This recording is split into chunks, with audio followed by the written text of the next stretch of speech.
ये दीपिका पादुकोण का नहीं, भारतीय जनता पार्टी का बेशर्म रंग है।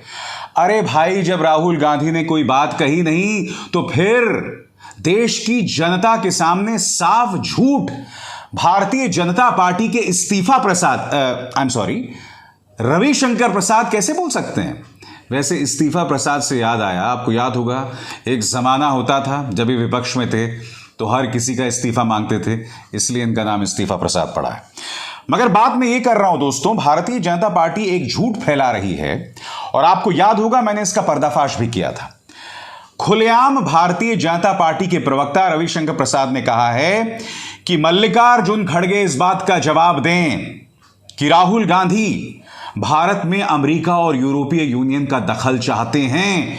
क्या वो इस बात से इत्तेफाक रखते हैं? खुलेआम इस तरह की बातें की जा रही हैं, जबकि राहुल गांधी ने ऐसा कहा ही नहीं था। सबसे पहले मैं आपको सुनवाना चाहूंगा रविशंकर प्रसाद जी का झूठ, माफ कीजिएगा, रविशंकर प्रसाद जी की गलत बयानी आपके स्क्रीन पर, और रविशंकर प्रसाद जी को इस बात का जवाब देना होगा कि आखिर वो ऐसा क्यों कह रहे हैं। सुनिए। इसका कोई मतलब है कि अगर देश में आपको बार बार हार का सामना करना पड़ता है तो आप झूठी बातें कहेंगे विदेश में? हम इसकी बहुत भर्त्सना करते हैं, लेकिन एक बड़ा सवाल आज हमें कांग्रेस पार्टी से पूछना है, उनके अध्यक्ष खड़गे साहब से पूछना है और राहुल गांधी की माताजी सोनिया गांधी जी से पूछना है। क्या कहा राहुल गांधी जी ने कि यूरोप और अमेरिका को भारत में लोकतंत्र को बचाने के लिए इंटरफेयर करना चाहिए। ये उनके शब्द है ना? क्या मतलब है इसका? सरकार किसी की भी हो, हम कभी किसी विदेशी ताकत का भारत में आंतरिक हस्तक्षेप को लेकर मुखर विरोधी रहे हैं। पिछले 3 दिन से भारतीय जनता पार्टी में एक हड़कंप मचा हुआ है। अरे राहुल गांधी जी ने विदेश की धरती पर बोल दिया। साहब, जब प्रधानमंत्री चीन को क्लीन चिट देते हैं ना, वो देश की धरती पर ही देते हैं, लेकिन पूरा विश्व देखता है उस बात को। जब आप बीबीसी पर रेड डालते हैं ना, तो ऐसा नहीं कि लंदन को मालूम नहीं पड़ता, वो खबर भी पूरे विश्व में जाती है कि आप क्या कर रहे हैं यहां।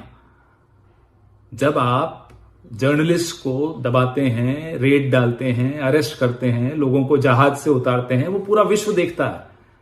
वो ऐसा नहीं कि आपने देश की धरती पर कर दिया तो देश की धरती को ही मालूम पड़ा और बाकियों को नहीं मालूम पड़ा। ये 17वीं शताब्दी नहीं है। रही बात राहुल गांधी जी की वक्तव्य की, तो उन्होंने तो बड़ा स्पष्ट वक्तव्य दिया है कि 140 करोड़ की हमारी हिंदुस्तान की जनता सक्षम है इन चुनौतियों का मुकाबला करने में। वो चुनौतियां जो आप लोकतंत्र के सामने ला रहे हैं, हम सक्षम हैं। और कांग्रेस पार्टी तो कहीं ज्यादा सक्षम है। जब हम अंग्रेजों से लड़ रहे थे ना, तब भी आप विदेशियों का ही साथ दे रहे थे, कांग्रेस पार्टी का या आजादी के आंदोलन का साथ नहीं दे रहे थे। आपको याद होगा दोस्तों, मैंने ही अपने शो में आपको बताया था और आपको यह बतलाया था कि भारतीय जनता पार्टी जो बात अपने प्रेस कॉन्फ्रेंस में कह रही है, वही बात इनका पालतू मीडिया भी कह रहा है। मैंने सिर्फ 2.5 मिनट में इस बात का पर्दाफाश कर दिया था दोस्तों। याद है कि नहीं आपको? आइए सुनते हैं फिर से।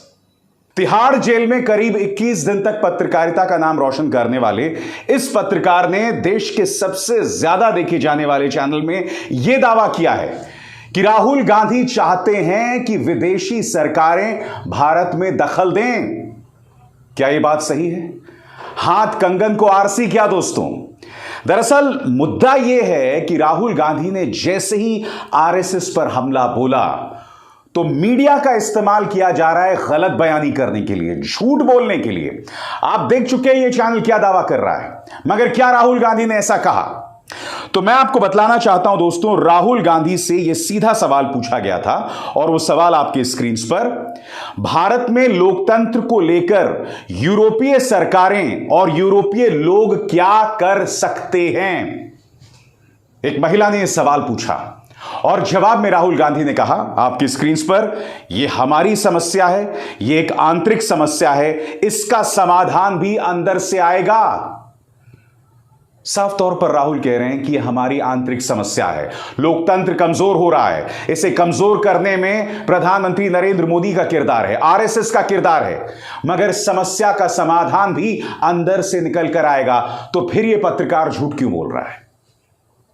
चलिए हम आपको सुनाते हैं कि राहुल गांधी ने कहा क्या, उनसे सवाल क्या किया गया, आपके स्क्रीन पर। खुद देखिए दोस्तों और यह फैसला आप कीजिए कि क्या राहुल गांधी विदेशी सरकारों का दखल चाहते हैं भारत में या नहीं, जैसा कि ये चैनल दावा कर रहा है। सुनते हैं। Mr. Gandhi, thank you for your candor and your plain speaking. You've spoken about democracy in trouble. You spoke about it just now. You spoke about it yesterday, and you expressed some surprise at the fact that Western European countries don't seem to have noticed that large chunks of democracy were falling away. So here's my question to Parta. One, what are you, the Congress Party, but you also the opposition, planning to do about this? And part two, what would you like London, Paris, Berlin, all the other capitals, the governments and the people to do about this? No, look, first of all, it's our problem, right? It's an internal problem, it's an Indian problem, and the solution is going to come from inside, it's not going to come from outside. तो जब राहुल गांधी ने कहा ही नहीं कि दूसरे देश भारत में आके दखल दें, उल्टा वो ये कह रहे हैं कि यह हमारा आंतरिक मामला है, तो फिर भारतीय जनता पार्टी के नेता इस तरह से अपना बेशर्म रंग क्यों दिखा रहे हैं?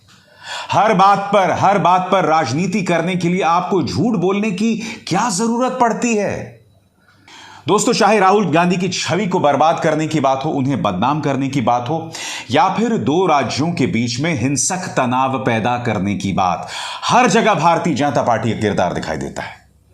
याद कीजिए दोस्तों, यह झूठ फैलाना कि करीब 14 बिहारी मजदूरों को तमिलनाडु में वहां की लोकल जनता ने मौत के घाट उतार दिया। देखिए किस तरह से भारतीय जनता पार्टी के नेताओं ने झूठ कहा था।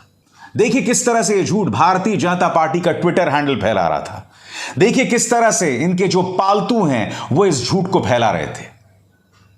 यकीनन इस पर अब तमिलनाडु पुलिस और बिहार पुलिस सख्त हो गई है और वो कई लोगों के खिलाफ गिरफ्तारी वारंट भी जारी कर रही है, मगर रहस्यमय तरीके से कुछ लोगों को अदालत से राहत मिल गई है।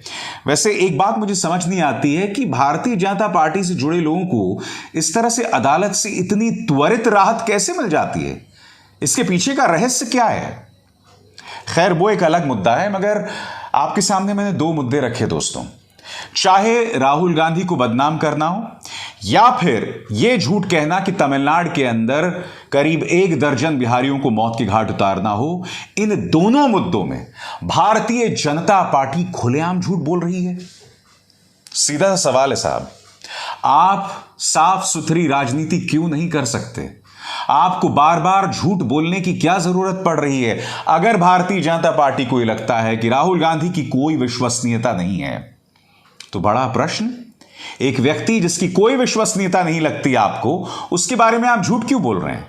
इसका मतलब यह हुआ कि आप राहुल गांधी से बौखला गए हैं और यह बौखलाहट आपकी बढ़ रही है जब से राहुल गांधी ने भारत जोड़ो यात्रा शुरू की। याद कीजिए दोस्तों, इसी मंच पर मैंने आपसे कहा था, जैसे जैसे राहुल गांधी की भारत जोड़ो यात्रा शुरू होगी, आगे बढ़ेगी, वैसे वैसे कई झूठ के पुलिंदे जो हैं वो भारतीय जनता पार्टी गढ़ेगी।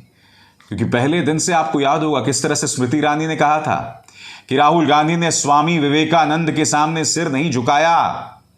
मैडम स्मृति ईरानी भूल गई कि राहुल गांधी ने बाकायदा उनके सामने सिर झुकाया था, उन्हें सम्मान दिया था। मगर क्या स्मृति ईरानी, क्या रविशंकर प्रसाद सब राहुल गांधी पर झूठ बोलने की कोई कसर नहीं छोड़ते? मैं फिर आपसे सवाल पूछता हूं, सीधी राजनीति क्यों नहीं खेल सकते आप? या तो आप झूठ का सहारा लेते हैं, या आप एजेंसीज का सहारा लेते हैं, या फिर आप अपने पालतू मीडिया का सहारा लेते हैं। अपने स्क्रीन पर देखिए दोस्तों, राहुल गांधी लंदन क्या पहुंचते हैं, कैम्ब्रिज में भाषण क्या देते हैं, इस तरह से उनके खिलाफ प्रचार चलाया जाता है कि वो देश का अपमान कर रहे हैं। अरे भाई, कैसे अपमान कर रहे हैं? अगर देश के मुद्दे उठाए जाएंगे तो इसमें अपमान वाली बात कहां से आ जाएगी? बताइए।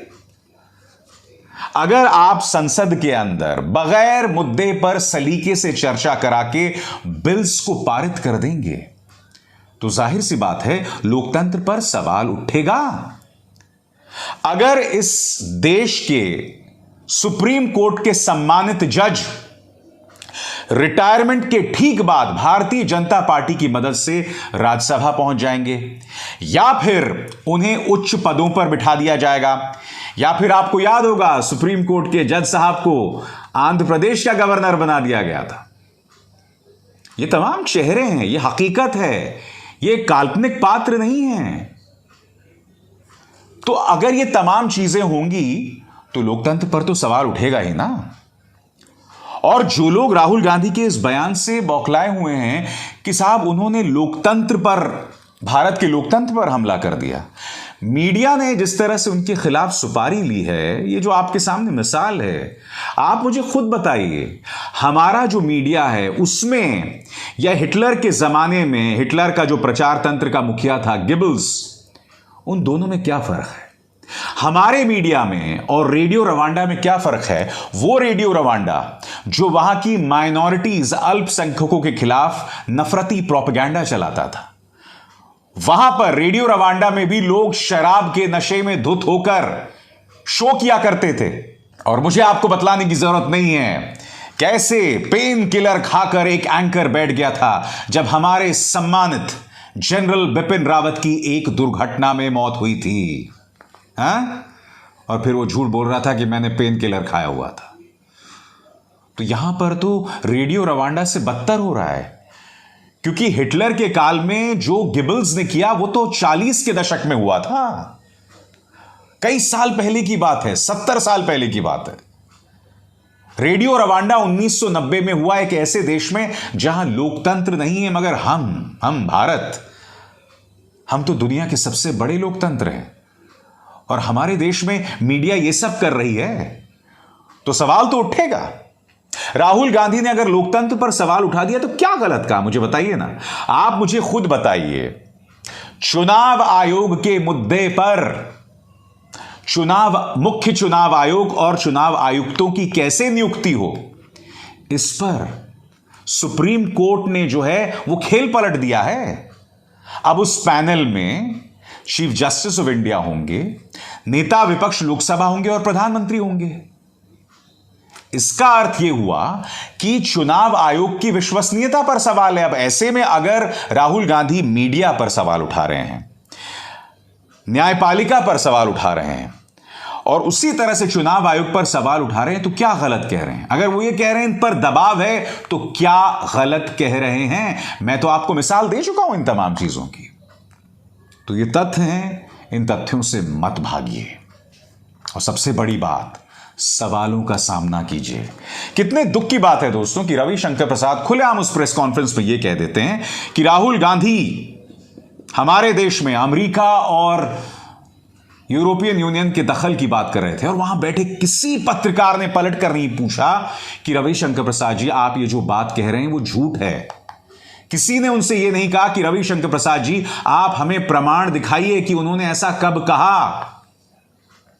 अब आप समझते हैं भाजपा के नेता अभिसार शर्मा जैसे पत्रकारों से क्यों डरते हैं, क्यों मेरे सवालों से बचते हैं? क्योंकि इससे तो मैं भुगत चुका हूं।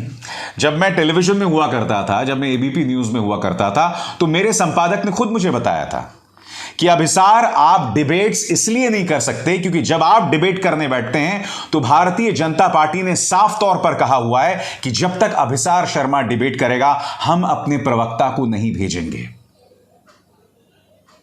तो मुद्दों पर डिबेट करने का हक मेरे हाथ से भारतीय जनता पार्टी ने छीन लिया था। अब आप मुझे बताइए ना, कमजोर कौन है, कायर कौन है जो सवालों से बचता है? और मेरे ऐसे कौन से सवाल हैं जो आपको चुभ रहे हैं? मेरे ऐसे कौन से सवाल हैं जिनका आप जवाब नहीं दे सकते हैं? और राहुल गांधी भी जो सवाल उठा रहे हैं वो विपक्ष के नेता होने के नाते उठा रहे हैं। रविशंकर प्रसाद जी, वो बात आपको चुभती क्यों है? स्मृति जी, आपको राहुल के सवाल चुभते क्यों हैं कि आपको झूठ का सहारा लेना पड़ता है? कितनी बड़ी त्रासदी है ये। बहरहाल, जैसे मैंने कहा ना दोस्तों, अभी 1.25 साल बचा हुआ है लोकसभा चुनाव में, और अभी तो महज आगाज है। इसके बाद आपको अंदाजा नहीं है कि विपक्ष के नेताओं के खिलाफ इतना गंदा प्रोपेगेंडा बीजेपी चलाने वाली है जिसकी कोई हद नहीं, जिसका कोई सानी नहीं है। और यह महज शुरुआत है। आपने उत्तर प्रदेश के चुनावों में देखा, आपने पश्चिम बंगाल के चुनावों में देखा, आपने हर चुनाव में देखा किस तरह से विपक्ष के नेताओं को बदनाम किया जाता है, उनके खिलाफ प्रोपेगेंडा चलाया जाता है। और मैं आपसे बार बार कहकर यह थक गया कि यह मुकाबला बराबरी का नहीं है। जब पूरा प्रचार तंत्र विपक्ष के नेताओं के खिलाफ हो, उनके खिलाफ झूठ बोलता हो, तो मुकाबला कैसे होगा बताइए ना। और जब देश की जनता अंधभक्त हो गई हो, जब वो ये नहीं देख रही है कि भाई लोकतंत्र की क्या हालत कर दी गई है, और वो सब इस प्रचार से, इस दुष्प्रचार से पूरी तरह से ब्रेन वॉश हो गए, यहां से खाली हो गए बिल्कुल। वो विपक्ष के नेताओं को देशद्रोही मानते हैं क्योंकि 24 घंटे व्हाट्सएप के जरिए, न्यूज चैनल्स के जरिए यही झूठ फैलाया जाता है। ये देखिए, यही झूठ बार बार फैलाया जाता है। और बेशर्मी से गौरवान्वित होकर ये पत्रकार प्राइम टाइम में ये कचड़ा दिखाते हैं। मगर मेरी आपत्ति सिर्फ इन पत्रकारों पर नहीं है। विपक्ष के नेता क्यों जाते हैं यहां पर बताइए?